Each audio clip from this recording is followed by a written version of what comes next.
E aí, pessoal, tudo bem com vocês? Esse é o Cortina Preta e se vocês não caíram num clickbait, tem duas linhas de raciocínio em cima desse vídeo. Eu olhei o vídeo do Cortes da Sarjeta, que é um canal que eu não olho todos os vídeos, mas que hora ou outra aparece pra mim ali na sugestão e eu vou dizer pra vocês que depois deste vídeo eu me inscrevi no canal.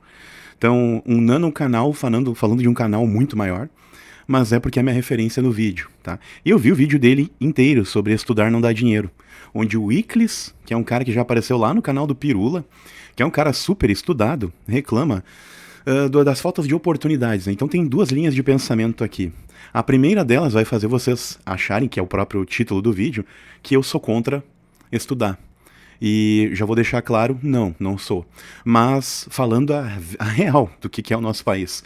O Brasil, ele é propositalmente, por uma questão cultural, por uma questão hegemônica e por uma questão de pessoas que mandam e que não estão aqui dentro e estão fora, ou pessoas que estão aqui dentro, mas estão amando de alguém de fora e que controla isso tudo. Porque sim, eu não sou alguém que fica fomentando teorias da conspiração, mas eu acredito fortemente, e muitas pessoas no Brasil acreditam, que o Brasil, ele foi programado há sabe-se lá quantos anos para ser um grande celeiro. E aí vem uma questão que um pouco tem a ver com política, muito mais tem a ver com, vamos lá, uma não cegueira religiosa. E ao mesmo tempo crença, tá? E aí, claro, para quem tá querendo falar de estudo, essas pessoas neste exato momento vem cair fora do vídeo. Vem o cara falar bobagem. Para quem consegue entender que todas as coisas que acontecem nesse planeta, elas andam em conjunto, elas estão assim, ó, de mãos dadas, uma coisa tá agarrada na outra. Então vocês vão conseguir compreender com bastante êxito o que eu vou falar aqui. Mas, bom, não é à toa. O Brasil, todos sabemos, um país de dimensões colossais. O país é quase do tamanho do continente. Ele carrega, se não a metade do tamanho do continente, pouco mais da metade. Os outros países perto do nosso parecem um estado. A Argentina deve ser do tamanho da nossa região centro-oeste e um pedaço da sudeste. Sei lá, se tudo isso. Talvez até menor, porque existe a distorção que quanto mais próximo das linhas polares, ou seja, linha do Equador até o Trópico de Câncer em cima e Capricórnio, tem menos distorção. Do Trópico de Câncer para cima tem distorção, do Trópico de Capricórnio para baixo tem distorção. Tá falando alguém que estudou minimamente isso por causa da minha formação. E não sou nenhum Einstein por causa disso aí. Mas é uma coisa que a gente vê também no ensino fundamental e não presta atenção. Tá? Então, beleza. Dada essa informação, eu tenho um estudo que eu chamo de o mínimo para não ser um imbecil. Que eu tenho ensino médio e depois eu fiz um técnico. E infelizmente eu tenho 2 bacharéis que eu fiz até a metade. E agora tô louco para voltar a estudar para ter pelo menos uma formação. E vou dizer para vocês o seguinte, não é para esfregar na cara de ninguém, porque formação para esfregar na cara dos outros seria de engenheiro civil. Só que não tá no meu coração ser engenheiro civil. E aí vocês vão rir, mas o que tá no meu coração é ser geógrafo, ou seja, alguém que entende muito de geografia. Tá? Por isso até que eu absorvia muito facilmente esses conteúdos já na época da escola lá, fundamental e média. Vamos lá, dado esse background, isso é a intro do vídeo, agora vamos ao assunto. O Iclis Rodrigues, que ele deve ter mais ou menos a minha idade. Eu estou próximo dos 39 anos no momento da gravação desse vídeo. Quem estiver vendo em julho de 2026 para frente, eu já estarei com 39. Então o que eu tenho a declarar a vocês de fato, por que o Brasil não é um país que favorece estudo? Porque a gente vê tiktokers dançando, ganhando muito mais grana do que alguém debruçado sobre os cadernos. Aí, por exemplo, isso é uma coisa muito maluca e real, visceral. Quando às vezes nós vemos lá aberturas de licitações para contratação de alguns professores, tu vê itens muito específicos. Nesse vídeo aqui, o rapaz aí do Cortes da Sarjeta comenta isso. E, claro, eu tô também aqui discorrendo em cima do vídeo dele e deixo muito claro, para que vocês peguem essa visão do que é o ensino brasileiro, ele é a pessoa, a referência. Porque esse cara aqui tem doutorado, pós-doutorado, o Iclis também é um doutor em várias coisas, ou mestre, pelo menos, minimamente. O Pirula é outro. E vocês sabem que, tirando questão de viés político e tal, eu respeito muito esses caras. Porque, claro, eles têm um conhecimento muito específico, muito aprofundado em coisas que me despertam muito interesse. Então, temos visões um pouco diferentes sobre política. Eu, libertário, né, não gosto de governos, e eles, querendo ou não, adoram um sistema. O rapaz do Cortes da Sarjeta, nunca identifiquei qual o lado dele, mas me parece que ele é libertário. E isso, no momento, tão pouco importa. A única questão são pessoas que comeram livros, se debruçaram estudando. E próximo aos 40 anos, os caras não conseguiam ter uma casa própria. Os caras estavam pagando aluguel e fazendo vídeo para o YouTube, e sei lá se os caras conseguem ganhar 5 mil reais no mês. Então, imagina os caras com esse nível de conhecimento, doutores, e eles não têm como se sustentar a ponto de ter minimamente uma casa própria. E poder, sei lá, a cada 5 anos pensar em trocar de carro. Então, e são doutores, são mestres. Eu sou um técnico, eu devo ganhar quase que a mesma coisa que esses caras mensalmente. Quase que a mesma coisa. Tem meses em que eu não ganho isso. Tá? Então, e assim como vocês, durante boa parte da minha vida eu fui um cara de salário mínimo. Ou seja, cara, vou dizer a real, acho que até os meus 26, 27 anos eu ganhava salário mínimo. Eu era um F, eu não vou falar, mas muito F, tá? Eu era um, vamos dizer assim, eu era o sem futuro, né? E para vocês terem uma ideia, chegou ao ponto, sem nenhum desprezo, sem nenhuma desqualificação à profissão, é apenas uma coisa que eu pensei que para mim serviria. Eu pensei, cara, eu vou trabalhar atrás do caminhão do lixo, porque daí eu vou correr. Primeiro eu ia perder peso. Segundo, eu ali correndo e não tendo que pensar muito sobre aquela atividade, porque ela não requer, como é que eu vou dizer? Ela não gera da gente um esforço mental. Eu pensava lá com os meus 23 anos, cara, eu vou correr atrás do lixo, vou ficar sentindo aquele cheiro de lixo ali no meu nariz e eu vou ter tempo de pensar. Porque eu tô ali em meio àquilo e eu vou, cara, como que eu faço pra sair disso aqui pra ir pra melhor? E vejam bem, é importante essa profissão, tá? Ela é tão importante quanto qualquer outra. Porque tu imagina se, de uma hora para outra, nenhum ser humano mais recolhesse o lixo. Em uma semana, qualquer lugar do planeta, ou todos eles, seriam um caos. Então, essa profissão ela também é importante. Só que um dia ela será substituída por robôs. Isso é inevitável. A gente está vendo IA, a gente tem visto agora robôs, já existe robô que faz a faxina, e tudo bem que ainda não é lá aquelas coisas, mas muito brevemente eles vão inventar um ciborgue, mesmo que seja numa micro escala ou numa nano escala, vamos dizer assim. E esse sentinela urbano da limpeza, ele fará a limpeza de vaso, lavará a louça e limpará o chão. Ele vai lá com a vassourinha, né, para varrer o chão, ele vai com o escovão lá e vai limpar o vaso pra gente. Então, assim, vai chegar um período da nossa vida, e isso vai acontecer com quem tem 20, 30, 40 hoje, todos dessa geração que não tiverem algum tipo de interferência nas suas vidas, vocês entenderam, né? Estarão vivos para ver essa ascensão dos robôs e da robótica dentro de casa. E isso é uma tecnologia que vai baixar custo, será acessível. E vendo esse rapaz aqui comentando, todos eles aí devem estar na faixa dos seus 40 anos, um pouco mais, um pouco menos, mas todos aí girando na faixa de idade nossa, millennials. O canal aqui ele é focado em millennials, mas é óbvio, eu também, uma questão de lógica, eu quero atingir quem tem 70, 80, 1000 anos, quem tem 15, para já começar a pensar no futuro. Não faça como a gente fez. Começa desde já a enxergar o seguinte, o que vai ser a tendência daqui a 7 anos. Tu tem que mirar nos 7 anos lá da frente. E óbvio, tentar não criar uma ansiedade no teu coração. Então, minimizar o uso de telas é o caminho. Minimize o uso de telas. Eu sei que é a antítese do que o meu canal quer, mas vocês podem muito bem ir caminhar, fazer um download aqui desse vídeo, né, com a conta premium, e botar para ouvir enquanto vocês vão caminhar, e refletir as coisas que eu falo aqui. E aí, o que nós vemos também? Eu sei que daí tem aquele canal daqueles dois imbecis lá, que se tu falar o nome deles, eles te processam, então não pode citar. E assim, eu não tenho nada contra as pessoas, porque eles nem sabem que eu existo, então para eles eu só sou uma mosca. E eu sou irrelevante para eles. Mas o que eu tenho a citar? São dois imbecis que deram a eles um canhão, né, chamado mídia. Eles têm lá as bandeiras as quais eles defendem, de dizer que tem uma identidade, que essa identidade é a grande massa. Mas assim, vocês podem ter certeza que nem mesmo quem veio de lugares piores do que os lugares de onde eles vieram, não curtem aqueles caras. E torcem o nariz por uma coisa chamada inveja. Né? Que é uma coisa que eu não tenho. E aí, logo, nós vamos entrar na segunda vertente do vídeo. A primeira, sim, o Brasil, chegando ao fim da primeira análise, o Brasil ele é contraproducente. Ele não valoriza pessoas que estudam. Eles valorizam pessoas que entregam entretenimento. O Brasil, ele valoriza uma figura que às vezes não tem intelecto, ou uma figura que às vezes não tem o que agregar. Ela até tem intelecto, mas ela não tem o que agregar.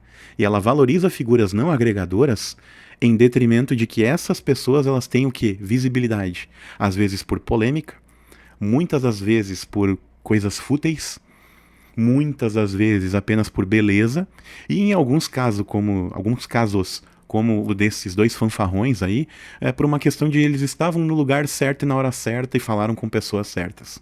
E fizeram o vídeo certo no momento muito específico. Então, assim, foi uma mistura de preparo com oportunidade? Não, foi um acaso. Aquilo ali foi uma anomalia. É uma coisa tão fora da curva que é como falar da força do Bitelo, que é aquele cara que nasceu com uma força descomunal, é o Sansão da vida moderna. Então, esses dois caras é uma anomalia dessas. Deu a causalidade de eles fazerem alguma coisa que chamou a atenção, principalmente um deles. Aquilo ecoou, e ecoou muito rápido, tornou-se um viral e acendeu um cara que é desprovido de intelecto. E é óbvio que entendedores entenderão. E aí, já deixando bem claro, assim, eu 1000 vezes eu seria convidado para ir num podcast em que o Monark fizesse, falando nos dias de hoje. Pode ser que a minha opinião mude no futuro, pode ser que essa observação que eu estou fazendo envelheça muito mal. Mesmo com o que ele falou aquela vez, eu preferia falar com ele, ou com o Igor 3K, lá no Flow, se eles estivessem juntos, ou em um outro podcast qualquer. No Redcast, que eu também não concordo 100% com aquelas visões deles, eu iria lá facilmente. E eu não iria nesse outro podcast. Por quê? Porque eu acho que eu não conecto com aquilo. Eu acho que eu não conecto com aquele ideal, não conecto com aquele público, e eu não tô dizendo que eu sou melhor, não é isso. Mas eu tô dizendo que eu acho que eu tenho mais a oferecer pro mundo do que aquilo. Então eu acho que quando tu chega lá, tu pode até ser muito bem acolhido. E, cara, que legal, parabéns pra vocês pelo acolhimento, pelo que vocês estão fazendo, pela galera que vocês julgam que é a galera de vocês, tá tudo certo. Eu só não me comunico com aquilo. Não vejo conexão. Né? É a mesma coisa hoje. Um dia eu gostei do Whindersson Nunes. Hoje, não é que eu não goste. Pra mim, hoje, eu falo de mercado. Ele já não faz mais falta. E pra mim, na minha opinião, tá em queda. Aí vão agora olhar no meu vídeo aqui e vão dizer, tá, mas quem é tu? Sendo que tu não é nada. Tu não é comediante, tu não tá acrescentando nada. Mas podem ter certeza que para algumas pessoas que vão parar para me ouvir, esse papo de um pouco mais de 10 minutos tem muito mais profundidade do que às vezes uma conversa de 1 hora desses caras. E agora indo para a parte daí, obviamente, a antítese do que é o título do vídeo. Permitam-me um gole d'água. Ao mesmo tempo em que o país não valoriza os seus doutores, e aí entra uma questão. Cara, foram dadas oportunidades de estudar para que as pessoas conseguissem sair de uma linha de pobreza miserável para uma linha mais alta. Só que não houve um preparo, não existe um mercado que dê estrutura para que nós tenhamos tantos engenheiros, tantos doutores e tantos professores.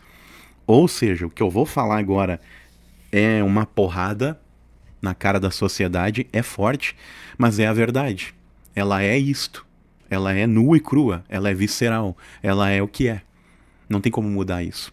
Disseram para todo mundo que todos poderiam ser doutores, médicos, advogados, engenheiros civis, seja lá as outras formações, arquitetos. E, de fato, todos vocês puderam alçar voo a isso e se formar. Eu conheço muita gente hoje que é formada em contabilidade, enfim, e uma série de outras profissões que exigem canudo, exigem que tu seja um bacharel, só que eles não prepararam todos nós, millennials e os antes de nós e os posteriores a nós, aliás, os que se formaram antes dos millennials e os que vão se formar pós os millennials. Eles não prepararam essa nossa sociedade, que envolve aí pelo menos 3 gerações diferentes. A partir agora de 2020, as gerações elas são de 7 em 7 anos, para quem não sabe. Antes não, antes uma geração durava 50 anos, depois durava 20, por último durava 15 e 10. Agora de 7 em 7 é uma geração nova. Ou seja, em 15 anos tu está em conflito de 2 gerações. As que são crianças e em breve estarão no mercado de trabalho, isso se elas crianças mesmo, através de inteligência artificial já não ascenderem e ficarem ricas ou milionárias. Como já tem hoje criança né? Criança, porque eu digo, alguém com 12 anos é uma criança pra mim. Eu com 12 anos eu só sabia jogar futebol e... Cara, nem sei se... Eu acho que eu era um BV ainda, tá? Então, pelo que eu lembro, eu era. Então, pra vocês terem uma ideia de como a minha geração, que tá com... Eu vou fazer 39 em 2026. Ou seja, pra vocês verem como a minha geração, ela já tem um gap de diferença pra próxima, que é um abismo. E vejam bem, não estou incentivando vocês a nada que vocês não devam fazer antes dos 18 ou 21 sem consultar os pais de vocês, para quem é menor de idade. Só que não era o normal também já na minha geração. Crianças de 10 anos beijavam na boca, tá? Mas enfim, aí agora falando do gap atual. Por o Brasil ser contraproducente e o mundo está se tornando contraproducente, o que vai acontecer? Todo mundo aqui, daqui para frente, deve estudar por paixão. Olha que maluquice. Por quê? Porque neste mesmo vídeo do Cortes do Sarjeta, ele cita um rapaz que parou de estudar porque fazia vídeo de Minecraft, ou seja, mais uma prova de coisa contraproducente. E eu vou deixar o link na descrição, tá? Eu não vou mostrar trechos do vídeo, porque eu quero que vocês tenham a curiosidade e também olhem, assistam o vídeo desse cara, porque esse vídeo é muito bom. A oratória desse rapaz do Cortes da Sarjeta é incrível, tá? Ela é muito superior à minha. E em poucas palavras ele tem um poder de síntese assim de... Ele escreve com curtas frases um texto de um parágrafo. O cara é muito bom. Querem aprender oratória? Ouçam esse cara. Esse cara é casca grossíssima. Eu falo bem, esse cara fala excelente. Tá? E eu até vou começar a assistir mais ele porque, pô, esse é um canal que te deixa o cérebro com mais conexões neurais. Ele é a antítese desse podcast aí que eu tô criticando. Então, tu quer ficar mais inteligente, assista esse cara aqui. Porque ele vai te fazer pensar. E eu acho que eu tô na mesma curva, tá? Eu só não tenho o mesmo nível de conhecimento que ele, porque ele se aprofundou em cadernos, livros, ele estudou. Eu tenho uma sabedoria da vida, é um pouco diferente. E não tenho soberba, apenas reconheço que sou bom. Tem caras que estão muito acima, e esse aqui é um deles. E não é questão de babação de ovo nem nada, tá? É uma questão de reconhecer, pô, o cara é bom, o cara tem um nível de excelência, o cara é doutor. Esse cara pode palestrar sobre o que ele quiser, porque ele terá um mínimo de oratória para pelo menos não é enrolar as pessoas, mas desenrolar um papo em cima de uma linha de pensamento de algo que ele nem conhece, mas que por tantas coisas tangentes que ele leu, ele vai ter a habilidade de falar sobre. Da mesma maneira como eu consigo agora discorrer sem o nível dele, porque eu tenho uma base de ouvir muitas pessoas. Então eu não li o tanto que esse cara leu, mas eu vi e ouvi. Né? Tá aqui os dois sentidos. Vi e ouvi muita gente boa como ele. Graças a Deus. E aí é que tá. Esse rapaz ele volta a estudar. E aí ele comenta que foi interessante para ele voltar a estudar. Por quê? Estudar, ainda mais hoje em dia, quando tu faz com paixão, ele te eleva o nível de repertório de vocabulário. Ou seja, agora é uma coisa que parece um tiro no pé, porque eu tô aqui para falar de uma coisa filosófica. Uma coisa cabeça, só que é uma filosofia que a gente encontra no bar. Mas ter esse repertório, esse nível de conhecimento, ele vai te fazer desenrolar com o sexo oposto, caso tu seja hétero. Ele vai fazer tu desenrolar bem com alguém que tu tá interessado, se é do mesmo gênero que o teu. Ele te trará propriedade para, na hora do diálogo, na hora do olho com olho, que a coisa tenha uma sinergia, uma troca. E para que a pessoa do outro lado olhe assim, poxa, vamos lá, vamos tentar entrar na cabeça de uma mulher que é o que eu e a maioria dos héteros que acompanham o canal aqui gostamos. Como que tu vai conseguir discorrer assuntos com uma pessoa se tu não mostra nada de interessante da tua parte? Tem que haver dentro de ti algo além da parte carnal. Além da parte em que todos que querem conhecer uma outra pessoa, a primeira coisa é a finalização, é o que o cara pensa, né? A pessoa do outro lado, às vezes, ela tá avaliando outra coisa. Ela tá assim, será que além disso, de desempenho, o que eu vou conseguir extrair dessa pessoa? E eu não tô falando de grana. Eu tô falando de troca de informação. Será que eu vou conseguir aprender com essa rica joia aqui que tá na minha frente? Então assim, para homens que queiram ser interessantes, muito além, cara, de dinheiro, e isso até vai um papo aqui um pouco mais filosófico a respeito, tá? Os meus vídeos eu quero fazer em 10, sempre vão passar de 20, não adianta. É muita coisa, às vezes, pra falar num único vídeo. Mas vamos lá. Muito homem acha que mulher só quer dinheiro. Muita mulher acha que o homem só quer saber de broca, furação. E não. Existem homens que querem relacionamento. Existem homens que querem conviver com alguém. Estar debaixo do mesmo teto. Poder levar a pessoa para passear. Só que para que essas coisas aconteçam, não é só broca que funciona. E vejam bem, agora quem tá do outro lado vai pensar, tá falando isso porque não curte tanto. Não, muito pelo contrário, gosto. Só que eu sei que uma relação, todos os caras falam que ela é 70% broca. 30% é o dia a dia. Ao contrário, aliás, até digo pra vocês, o broca, um dia ele vai falhar. Broca não é nem 20% de um relacionamento. Então desculpem se os héteros, os homens aqui, os que têm a testosterona muito alta e isso aqui te ofende, cara, esse canal não é pra ti. Mulheres, se vocês estão aí do outro lado, se vocês são homossexuais aqui olhando, né, vou deixar claro pra vocês uma coisa. Não existe relacionamento algum no planeta que sobreviva há muito tempo, a não ser que tu tenha, na minha visão, por tudo que eu vivi, com quase 40 anos, acho que agora eu tenho bagagem para falar o suficiente a respeito disso. Porque eu tô há 16 com a mesma pessoa. Se quando vocês dois estão meio doentes, assim, meio maleixo, como a gente diz aqui no sul, tipo, um tá com uma gripe não sei do que e o outro tá com cachumba. E aí tu não tem como, porque o teu corpo não tem energia para o broca. Broca vocês entenderam o que é, né? Cara, o que vocês vão fazer? Rir? Conversar? Quando lá na frente tu tiver que nem um ancião com cabelo branco, o teu cabelo já tá lá desidratado, tu tenta passar óleo e ajeitar ele nem fica. Eu falo de cabelo porque eu tenho saudade de quando eu tinha. Eu tô com a alopecia aqui, que vocês sabem, e eu acho que isso foi o que me atingiu aqui antes de estresse, incomodação. E aí eu nem acho que é realmente calvície, mas quando vi que começou a destelhar já logo, fui lá e raspei, que eu pensei, cara, melhor ser careca convicto do que um calvo aparente. Então, beleza. E aí, o que eu sempre pensei já dos meus 32 pra cá? Não adianta nada tu ter broca e olhar pra tua excelentíssima, ou se tu é um cara, pro teu excelentíssimo, ou as duas versões na sua antítese, né? Uma mulher que almeja outra mulher ou uma mulher que almeja homem. Então, estamos incluindo aqui tudo. Todas as siglas nesse vídeo. E não é por medo de cancelamento, pois vocês sabem minha firmeza quanto a não governos. Mas eu tô falando para seres humanos. Não adianta nada ser bom de broca, mas tu não ter conteúdo para trocar uma ideia. E aí agora vem a finalização do que eu penso, para que dure. Tem que haver, sim, cumplicidade, que é o respeito, é a admiração, é o ter do outro lado da tua casa, dividindo o teto contigo, alguém que tu confie e que tu conheça para valer. E em segundo lugar, essas duas coisas são as mais importantes. Que vocês deem risada um do outro. Casais que riem, debocham de si e não se levam tão a sério tendem a durar muito tempo e talvez uma vida toda. Sabe por quê?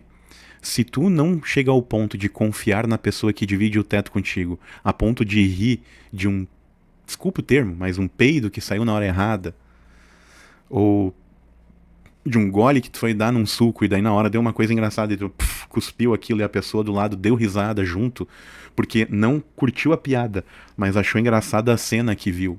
Se vocês não tiverem isso aí, cara, esquece. A broca não vai segurar o relacionamento. Então o que eu digo pra galera? Homens, por favor, cara, parem de falar isso aí pra mulher, cara. Que no relacionamento... E outra, eu olho lá o canal do Rafael Ganem, nada contra, é um canal de humor. Aí eu olho lá aqueles shows dele, né? Cara, eu olho aquilo pra rir, tá? Porque eu não acredito que aquilo ali representa verdadeiramente a população mundial. Quem se propõe a subir ali no palco pra falar daquilo ali, talvez seja menos de 1% da população. E aquilo ali não reflete a realidade. Porque eu garanto pra vocês, o que o pessoal ali fala de nheco, virifum, né, o broca, cara, não é possível que as pessoas tenham tempo de fazer tanto aquilo ali sem trabalhar e pagar a conta. Cara, me desculpe agora se vocês vão se ofender, mas, cara, pra ter nesse nível de gente, pra estar o tempo inteiro pensando em fornicação, cara, vocês têm que viver de Bolsa Família e ter o dia inteiro disponível. Porque não é possível. Aí a mulher falando, não, cara, tem que, quando vem pra cima, tem que aguentar 1 hora e tem que dar 2. Cara, não é cabível isso. E daí se aquilo ali for se repetir todos os dias, olha, né? E outra, a gente sabe, tem gente que fala as coisas pra dar ibope, né? Então assim, vai saber se aquela naba ali não é combinada também. Vamos lá. Mas eu olho pra dar risada. Eu olho assim pra literalmente botar meu tempo fora ali. Tá legal. Mas na hora que eu quero pensar, pô, o canal que nem o desse aqui, o Cortes da Sarjeta, esse sim. Esse te faz pensar. O do Pirula, pra quem gosta de paleonto e biologia, muito massa. O do Iclis, se eu não tô enganado, o Iclis Rodrigues aí fala de história e tal, né? Se eu não tô enganado, porque eu não vejo ele com constância. ABC Terra, outro baita canal. Né? Eu gosto de coisas que mexam com o intelecto. Porque quando eu sento a uma mesa, eu sei que o que eu vou ter de mais interessante não é a minha estampa, é o que tá aqui dentro. Afinal, se tu não nasceu igual um Henry Cavill, acho que é esse o nome do cara lá, que a mulherada ama, ou como nas antigas, Sean Connery, e assim vai, eu sou mais de lembrar desses caras mais das antigas aí. Se tu não nasceu com aquela estampa ali de Hollywood, cara, o que que tu vai ter pra acrescentar ao mundo e à roda? Conhecimento. E aí, nós temos as duas linhas. Estudar não dá dinheiro. Ou seja, se tu te aprofunda muito academicamente, o mercado não absorve aquele tanto de conhecimento que tu tem. Logo, tu é uma ferramenta com diploma, mas tu é inútil. Às vezes tu é inútil, dependendo de onde tu tá. Então, às vezes tu é obrigado a te mudar. E às vezes, pra fora do país. E aí lá fora o teu canudo não serve pra nada. Às vezes ele é um papel que, perdoem, às vezes ele é pra limpar a bunda. Raros os lugares que aceitam os diplomas daqui. Outra, se tu é improdutivo pra caramba, incentiva bets e afins, aí tu fica rico. E o que, que eu digo pra vocês? Por mais que se pregue sobre educação em alguns governos, são esses governos os principais estopins para isso que está acontecendo. Onde um cara, um pesquisador, um estudioso, ele não vale nada. Vejam bem, não é que eu estou dizendo que para nós, eu que gosto, ele não vale nada. Mas ele não vale o tanto que ele estudou. Aí, não nada contra o Neymar. E no vídeo também ele é citado. O Neymar que joga futebol, bilhões. Mas sabe por quê? Ele faz o lance do entretenimento que eu citei no início do vídeo. Ele é um entertainment. Então assim, de alguma maneira, nos próximos anos, todo mundo que tem algum diploma, ele vai ter que dar um jeito de ser um entertainment de alguma maneira para passar pro pessoal algo que, através do YouTube e outras coisas, ele ganhe dinheiro. E fora que vai ter que ter um donate o tempo inteiro ali, um QR Code dizendo, manda o Pix. Como esse cara do Cortes da Sarjeta tem. Ele tem ali o QR Code dele. Eu tô com o canal dele aberto aqui, o mesmo link que eu vou colocar na descrição do vídeo tá aqui, sendo a iluminação do meu rosto. E eu olhei esse vídeo ontem de noite, fiquei com isso aqui na cabeça e pensei, cara, eu vou falar a respeito disso. E detalhe, para quem tem curiosidade sobre a minha formação, eu sou técnico em agrimensura. E eu tenho um outro curso feito em 2004 e 2005, foram os 2 anos inteiros, que hoje, pelo nível de conhecimento adquirido lá, ele seria um curso técnico, que é o técnico em mecânica. Então, pelo tanto de cálculo que a gente fez, o tanto de desenho que a gente fez e as horas de aula prática também, hoje ele seria um curso técnico. Na época ele era um curso profissionalizante. Então, para vocês verem o nível, né? Bom, é isso. Me estendi sobre isso. Mas o Brasil, gente, se vocês derem uma lida em George Soros, se vocês derem uma lida em algumas literaturas, desde o Nietzsche, desde o 1984, e nem precisa ler para um caramba. Basta tu ler a sinopse e ver alguns vídeos, juntar as informações, vocês vão ver que tudo o que está acontecendo, desde, sei lá, 1950, no mundo, é justamente para que o Brasil estivesse no ponto que está. E para que nós tenhamos um monte de gente com alto garbo de formação, porém sem colocação no mercado. Isso tudo foi proposital, para as coisas colapsarem, para nossa mão de obra ser jogada para baixo, para a gente ter um monte de técnico e bacharel e doutor explodindo, sobrando. Não tem colocação para toda essa galera. E aí o que tu tem que fazer? Para tu ter o mínimo de uma vida decente, né? Minimamente uma vida decente, tu é obrigado a expor a tua figura. E aí, e para quem não gosta de câmera? Para quem não é bom de oratória? Não tem essa cara de pau de estar aqui diante de uma câmera e um microfone? Como é que fica para essas pessoas? E outra, tem muito professor casca grossíssima acadêmico que tem um baita conhecimento, mas na hora de transmitir é horrível. Eu tive esses professores. Tu olhava pro cara e sabia, pô, ele sabe muito, mas na hora que ele tem que transmitir, ele não consegue. Então, por mais que ele seja excelente academicamente, ele tá no lugar errado como professor. Eu tive um professor assim, que me perdoe, professor Aldo, não sei se tu tá vivo. No primeiro ano em que eu estudei contigo no primeiro ano do ensino médio, cara, eu reprovei na aula dele, né? E eu achava ele um professor de merda. Desculpe o termo que eu vou usar, mas é isso. E não porque ele não sabia. Ele não transmitia muito bem. E aí, obviamente, esbarrei, porque nunca fui bom de cálculo, né? Apesar de trabalhar com exatidão e com números e cálculo hoje em dia, na época, na ocasião, era horrível. Né? Sou até hoje, mas naquela época pior do que hoje.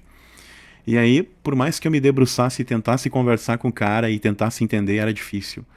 Né? E aí no segundo ano, chegou ao ponto de eu conversar com ele e botar a mão no ombro dele e dizer, professor, eu estava errado sobre o que eu julgava do senhor, porque eu não gosto de matemática, não tenho afinidade, não tenho a paixão que o senhor tem. Mas o que eu quero lhe dizer? Eu preciso entender a sua matéria para avançar para o próximo ano. Mas eu preciso te passar um feedback. O senhor tem dificuldade em transmitir. Eu vou dizer, só que eu quero aprender a sua matéria, porque eu preciso. Então, em primeiro lugar, eu preciso que o senhor tenha paciência comigo. Em segundo lugar, eu quero aprender a sua aula, porque eu não quero estar ocupando aqui a cadeira do senhor mais um ano ou dois. E ele gostou da minha sinceridade, eu acabei ganhando a simpatia dele. Né? E ele tentou melhorar. Só que assim, ele subiu de nível, mas ele não atingiu o que precisava. E aí eu digo, por que nós temos uma matemática tão ruim no país? Claro que muito é por conta de uma programação para que o Brasil seja uma merda. Um outro tanto vem de caras excelentes no que fazem, não são pedagogos. E as aulas de pedagogia, me desculpem, mas elas não são o mesmo que isso aqui. Então eu digo hoje que todo professor de verdade, ele teria que passar por, não é aula, mas por essa coisa da exposição diante de câmera e microfone. Porque isso aqui dá uma base muito melhor para a sala de aula do que a própria sala de aula. Aí quando tu chega lá à sala de aula, tu encara aquilo de uma maneira diferente. Então, posso dizer para vocês agora, não com arrogância, mas com uma observação de que eu entendo qual é o meu lugar. Eu já dei aula em sala de aula, né, que é como projetista cadista, e já dei aula de música, pasmem. Não sou virtuoso em guitarra e violão, mas sei ensinar as pessoas porque eu consigo traduzir as ideias muito bem. É uma habilidade que eu ganhei no chip, sem arrogância. Opa, veio comigo. Veio o dom de olhar para as coisas, compreender elas e conseguir facilitar a compreensão com o que eu falo. Eu tenho esse dom. Né? Então, e esse professor, por exemplo, uma figura ímpar. Pena que eu não recordo o sobrenome, mas também não ia expor, né, aqui, porque Aldo existem vários. Um Aldo com sobrenome é mais específico, né? Mas assim, professor, se tu ainda estiver vivo e esse vídeo passar pelo senhor e o senhor reconhecer a minha voz, porque o cabelo e o rosto já não são mais o mesmo, quero dizer que respeito muito o senhor por ter tido paciência comigo e com outros. Hoje eu tô por bater no microfone, né? Ou no suporte dele. Mas digo que, infelizmente, o senhor é um excelente matemático. Não tão bom professor. E não é culpa sua. É culpa do sistema. E é isso. Estudar não dá dinheiro. Ser contraproducente no país, ser entertainment dá dinheiro. Ou seja, nada vale o teu diploma se tu não sabe fazer entretenimento com o teu diploma. Se tu não for um bom entertainment, ou seja, um bom entertetidor, não sei se essa palavra, acho que ela não existe. Mas se tu não souber fazer alguma micagem diante da câmera, no sentido de ser aquele cara bom de circo, bom de teatro, se tu não é teatral magistral, nada adianta teu diploma hoje em dia. Tu tem que ser um encantador. Se tu é um encantador, se tu trabalha com essa coisa do PNL, programação neurolinguística, esses blá blá blá que eu nem entendo, né, e que talvez eu faça sem saber, se tu não for bom assim, cara, não adianta nada teu currículo, mas não adianta nada mesmo. Sabe por quê? Primeiro, as pessoas têm que gostar de te ouvir. Esse é o ponto número 1. Segundo, tu vai ter que ter algum curso. Terceiro, na cara dura tu vai ter que botar o teu Pix ali e pedir ajuda. Basicamente é isso. Porque se tu for contar apenas com o teu conhecimento acadêmico e o que tu sabe fazer ou em campo ou na sala de aula, esquece, irmão, tu vai ser pobre. Tu vai pagar aluguel e tu vai andar de carro alugado também.